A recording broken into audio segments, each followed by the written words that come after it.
Hey guys, welcome back to our channel. দেখো এখানে কিন্তু আমি চটপট করে রেডি হয়ে নিয়েছি, আর এখানে কিন্তু উনিও চটপট করে রেডি হয়ে নিয়েছে।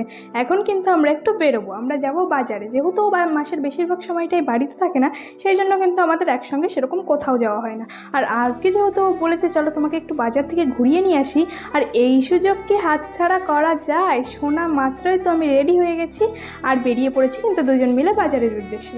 দেখো প্রথমে কিন্তু আমি চলে এসেছিলাম একটা টেলার্সের দোকানে। এখানে কিন্তু আমার একটা চুড়িদার কাটাতে দেওয়া ছিল, ওটাই কিন্তু নিতে এসেছিলাম।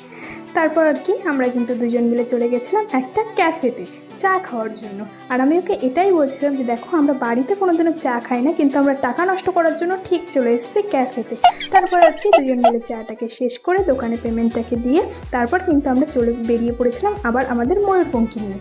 আর কোথায় যাব, বাজারে এসেছি, যদি একটু ফুচকা না খাই তাহলে কি আর হয়? আর বরের সঙ্গে এসেছি, একটু তো খরচা করাতেই হবে নাকি।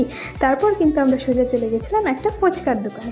আর ফুচকা কাকুটা দিচ্ছিল না, আমি বলছিলাম যে এত লেট করছে কেন ফুচকা দিতে। তারপর কিন্তু আমাকে যেই না দিয়েছে, আমি কিন্তু অমনি আমার মুখে পড়ে দিয়েছি। আর ফুচকাটা কিন্তু দারুণ টেস্টি ছিল।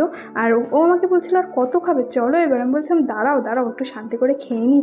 তারপর আর কি ফুচকাটাকে শেষ করে কিন্তু আমি নিয়েছিলাম এখানে আমার পছন্দের মতো একটা আইসক্রিম। ও নেয়নি, আমার আইসক্রিম খেতে ভালো লাগে সেই জন্য আমি নিয়েছিলাম।